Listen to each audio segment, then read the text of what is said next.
We call it people technology.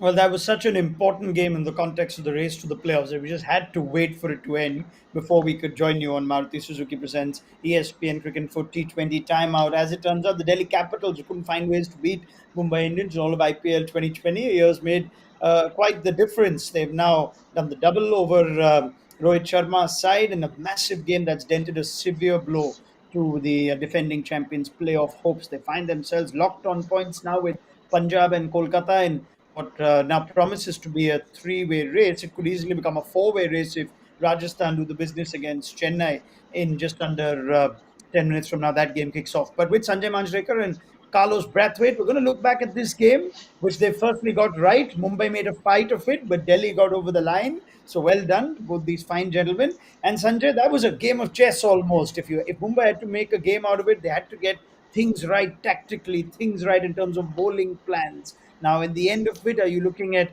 the bowlers not quite, doing enough to make it harder for Delhi, or is this, Delhi's game because they always were were chasing a below par total? Again, another slow, boring IPL pitch, which is not great for this tournament. They've got to look at Sharjah as a venue and the kind of surfaces that you're getting. I hope the T20 World Cup has better surfaces. That said, I think both teams guilty, whoever's won or lost doesn't matter. Both teams guilty of some very poor batting. Mumbai Indians, we saw batting first. There were some, batters there struggling with the pace in the pitch, and then you would think that Delhi would roll this because they had the knowledge of the target, which is always an advantage, batting second. But they made a meal out of it, so meal of it, and in the end, the match going down to the last over. So that's first things first. The quality of batsmanship wasn't great, and thank God it was a very small score for Delhi to chase because they have some batting issues as well. Carlos, let me get your first thoughts here. Do you agree with Sanjay that it's not been a great advertisement for batting and batsmanship in this tournament, and more so at Sharjah?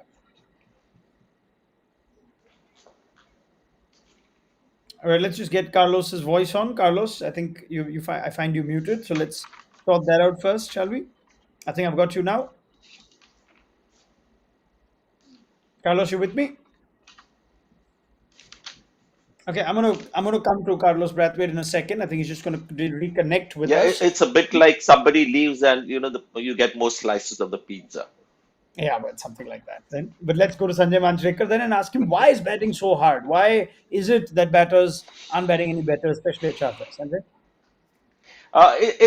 It's a commonality all over the world. Let's be fair to all those involved in today's game. Batting becomes difficult for all batters around the world when the surface is not predictable and one where you can, put your front foot down and hit through the line. So you see these kind of scores and the team batting second as well struggle to get there. They also find that too tough a challenge. So these are signs of our times. For example, if you get a belter, maybe guys of the 90s and early 2000 would get a 20 overs, they would get maybe 180, 190.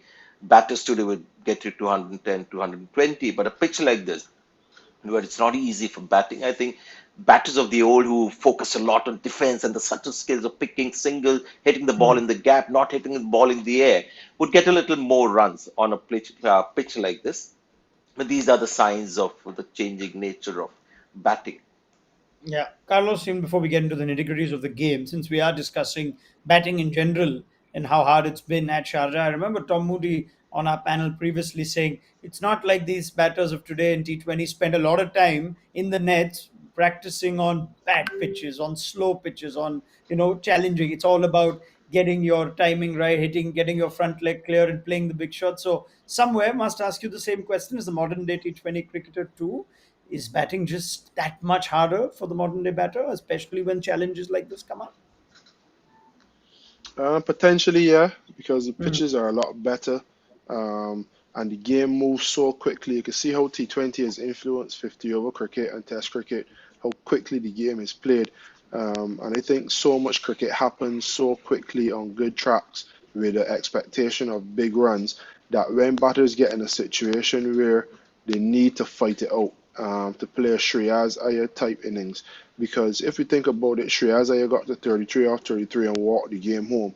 He could have easily converted that into 55 or 40, 45 balls and come not out. Mm. And all of a sudden, then that Mumbai Indians score from 130 goes to 155 and potentially is a winning score. So I think because of the pace of play in all three formats at the moment, batters find themselves under pressure when they look at the scoreboard and they're not at a run rate or a scoring rate that they think is acceptable for quote unquote modern day cricket.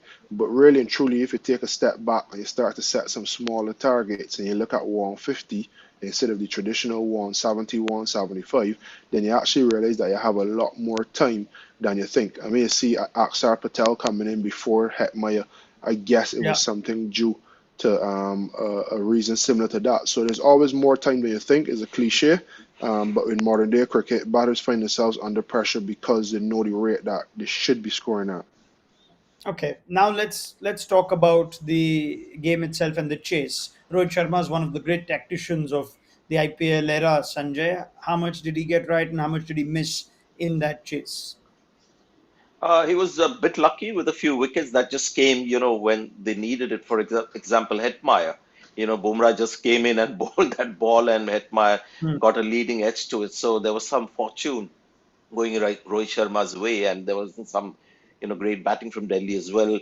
Tactically, you can see what he was trying to do. He was trying to get spinners to bowl first to, the top order batters, hoping that this is a turning page and let me now dish out something different and get wickets early, and that happened. So yes, tactically everything seemed to be okay.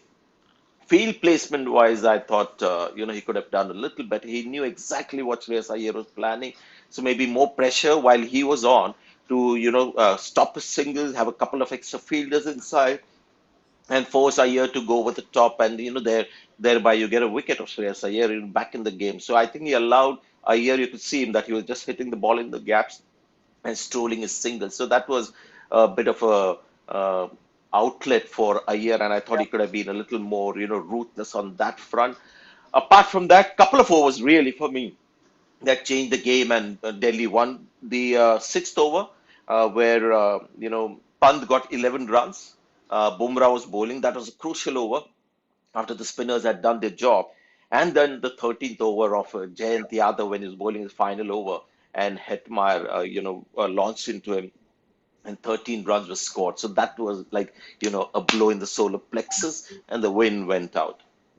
Yeah, I mean, 24 runs came from those two overs. Bumrah to Pant at the end of the power play, and then you had Jayant Yadav to Shimron Hetmeyer, who came out with a mission to have a go. He wasn't going to be bogged down. But in a low scoring game, Carlos, I guess this is where you look at whether teams got the plan wrong or whether the plan wasn't executed, even though it was there. In that sixth over to Bumrah, it looked like there weren't too many change of pace variations. And in that 13th over from Jayant Yadav, it looked like instead of bowling it into the pitch, he tossed it up. Few errors, do you think, from Mumbai? They could have made this harder for Delhi? It's easy to critique, and the bowlers get more critique than batsmen, unfortunately, but they just didn't have enough runs. And whenever you have a below par total, then you're always trying to eke a run saved. You look at Rohit Sharma's overthrow, then you start to think, should he have done that? That's two extra runs. But really and truly, they needed to get it to 145, 150 at a minimum. Mm. So they were Yeah. always 20, 25 runs short. So I think you have to give credit to Rohit for actually getting and the bowling attack for actually getting into the last over. I thought they did well, but again, probably Pollard. Take your point out, have your mid wicket in, block a single, and then force them to hit out in the last over. But still, then you're only working with 4 runs. You're always one shot away. So I think the fact that they were below par with the bat made it so much more difficult with the ball. And I think Roy handled the bowlers well. I love how he used Jayant Yadav. And then brought the game, as I said before, right down to the last over. Where he had an option of Krunal or Polly. But if they were looking to defend 10, 11 runs, it would be a fantastic finish. Yeah. But just simply too little runs on the board. Yeah. Did some fans See, thinking, Rana, oh, could he have gone with Pollard in the last over and not Krunal Pandya? But you go with Carlos that the game was perhaps lost elsewhere? you're asking me, right? I just lost you for a Yes, little Sanjay. while. Yes, please. Please, Sanjay. Yes, Yeah. yes. Uh, I thought it was an interesting move. Not easy to get, say, 7 or 8 runs under pressure against a spinner on a pitch like this. But two very important things. One is the elephant in the room about the quality of batting from both sides. So that is something that we have to take as the biggest takeaway from this match, that it wasn't that bad a pitch where one team gets 130 and the other team barely sort of gets there, huffing and puffing. So and that is something you've got to take into account. The slow pitches, and a lot of batters in the IPL struggle to hit the steps and show their brilliance on those kind of pitches. And a couple of other things. One is Krunal Pandya. Mumbai Indians are forced to make some brave calls. They have dropped Ishan Kishan already. And Krunal Pandya has been around for a long time. Now, this was a pitch where you expected your left arm spinner like Akshar Patel bowl his 4 overs brilliantly and does every time. That Krunal Pandya, when his batting is not going anywhere, needs to contribute with the ball, and he just bowled a couple of overs and he was brought into that final over as well. So it's not been a good game for Krunal Pandya, and maybe that might result in something out of the Mumbai camp where we're seeing some big players getting dropped. Interesting that. Shall we just make maybe one mention? And I think all it takes to get an honorable mention with the bat these days with is just not throwing it away. And Shreyas Iyer didn't throw it away. These kind of scores win you games, Sanjay.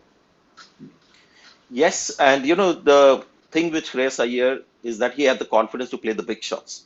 He knew that if he wanted to hit a six, he has that ability. So it's nice for those kind of players like Carlos Brathwaite, to just keep playing that 1 run per ball game. I used to get a little tense that what if it's up to me now to get 11 runs in over, and I would always hope that Tendulkar or somebody is with me so that he can help me get that run rate up. But Shreyas Iyer had that game, and Ashwin 5 test 100s, so he was there. Temperament. It was more about temperament, keeping calm, and just ticking off the singles.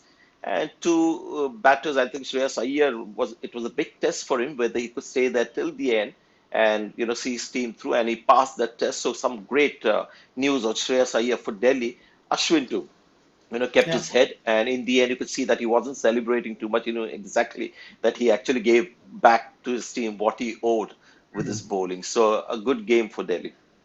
Yeah, absolutely. You think Ashwin almost needed to do something with bat after making this game more interesting than it should have been with ball in the last over. Now, points table will reflect Mumbai find themselves at more significant odds in that dogfight for the fourth spot because they're tied with both Kolkata and Punjab with a worse net run rate. It's funny that Kolkata and Mumbai have the exact same two remaining fixtures against Rajasthan and Sunrisers, two teams at the bottom of the table. You'd think they should win those, but funnier things have happened. Carlos Brathwaite, defending champions, Mumbai Indians, great T20 side and all that. Do you see them still making the playoffs, or has this result now severely dented their chances?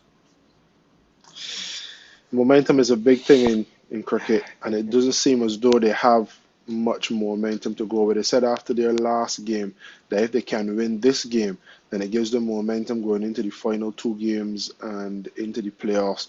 But without this win now, it feels a bit as just where they started before the last game.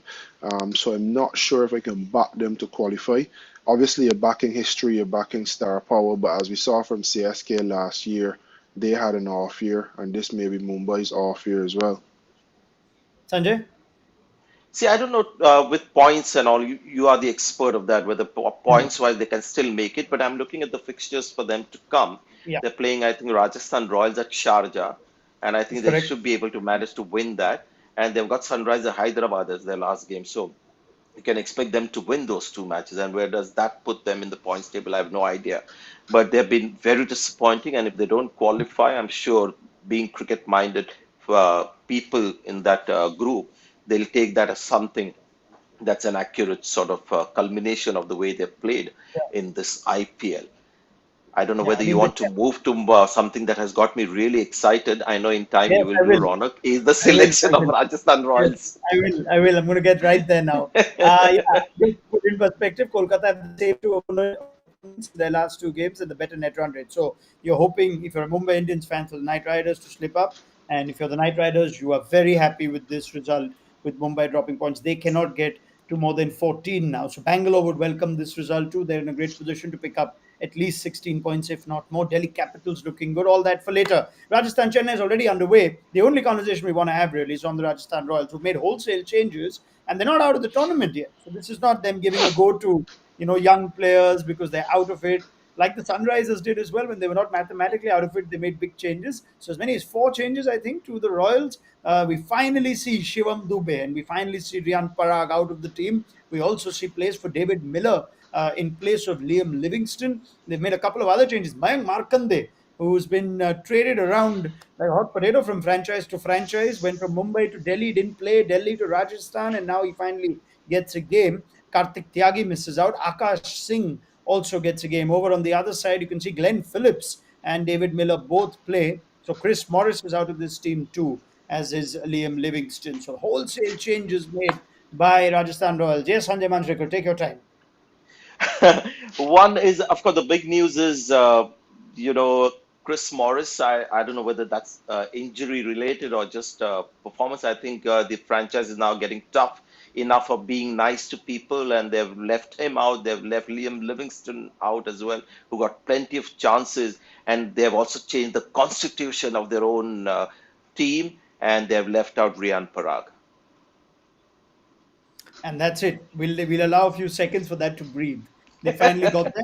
Carlos, they're not out of it. They're not out of it. They're mathematically still in it. If they beat Chennai, even though Chennai have looked a far better team than them, they go level on points with Punjab, with Mumbai, with Kolkata.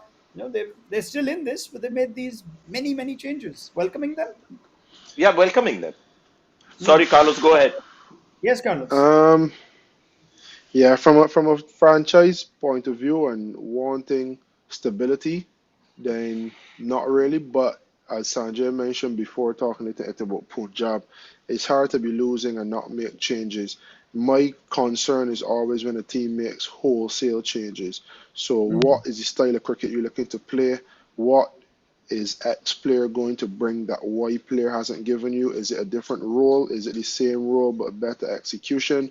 Um, I think those are questions that need to be answered. I just feel as though for Rajasthan, it's been a case of no matter who we put in certain positions, we still get a familiar tale. We win one, we lose two, we win one, we Mm. lose two.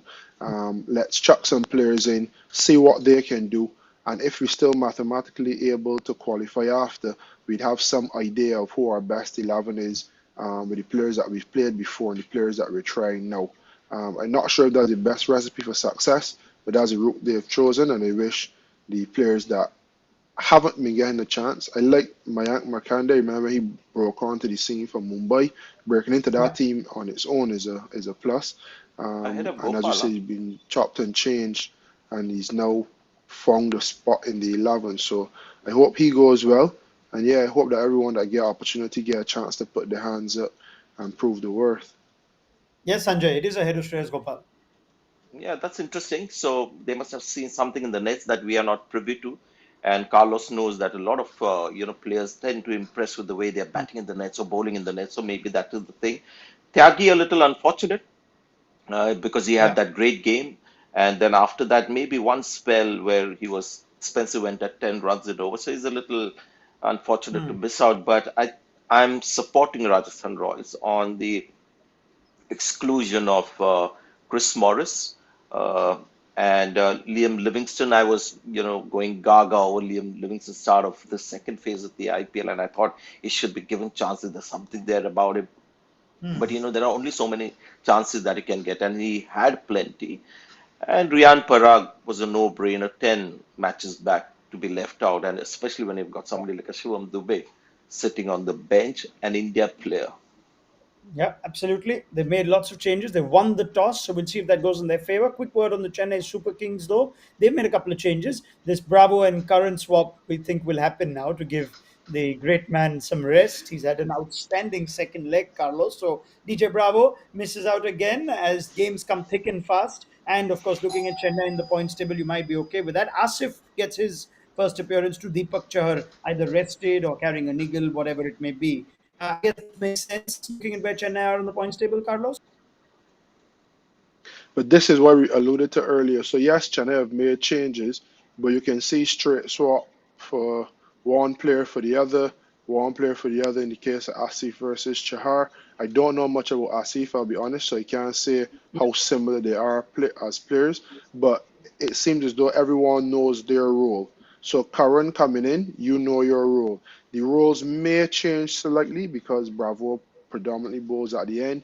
Karan would probably stagger his spell more one in the power play, two in the middle, one at the death type of thing. But everyone knows their role. And you can see that from the good franchises that there's consistency, there's stability, there's a clear understanding or clarity of roles. Whereas in the franchises that haven't done so well traditionally, there's a lot of chopping and changing. You see, even someone like Liam Livingstone, I was happy to see him get a go. I think Rajasthan has been one of the many reasons that he's had the season or summer that he's had in England, international cricket and domestic cricket. So even for him, bat at four, bat at five, open the batting, no stability. What is my role? And it's easy to say, whenever you get a chance, you need to make the most of the opportunity. But as a player, you like to know you have a defined role. We do get out playing bad shots. We do get good balls. So if you get two chances and you play one bad shot, get one bad ball, and you move position, you don't get that opportunity, that run to execute what you think is your best role or what the team has given you as a role to execute. So I love from Chennai the fact that they've given clarity in roles, and obviously with regards to body and fitness and niggles and in Bravo's case age, you get a little rest here and there, but the makeup and the fabric of the side does not change that much from game to game. Yeah, absolutely. Well, you know that Asif is going to do the same job. He's an Indian seamer. He may bowl different phases, but that's a like for like too. So that's pretty much it then. This is a game where you're going to fancy Chennai Super Kings even with those changes. Unless Rajasthan Royals, after Sanjay Manjrekar's, the light on the changes they made, can upset the cart a little bit. So, I Sanjay, thank hope they you. win because they've changed the constitution. I mean, that's a big, Mm. step. May not have been easy. Yeah, absolutely. Let's see if they go well. If they do, at least they keep it interesting going into the last couple of games for all those teams still vying to make a playoff spot. If you think they lose today, I don't know if we can say mathematically they're out, but you think the team that ends up fourth will get to 14 points, and Rajasthan won't be able to if they lose this game. So you could say effectively at least they'll be out, even if not mathematically. But your stats guys are better to confirm that. Thank you, Sanjay Manjrekar. This is where we let you off. Enjoy your Saturday evening, and we'll join you for a big game tomorrow between Punjab and Bangalore on Sunday afternoon. Carlos Brathwaite, you're going nowhere. The day is only young for you, as it is when you wake up at 5 a.m. We'll see you at halftime along with Deep Das Gupta on Maruti Suzuki Presents ESPN Cricket for T20 timer to see how CSK have gotten in this game against Rajasthan. Join us then.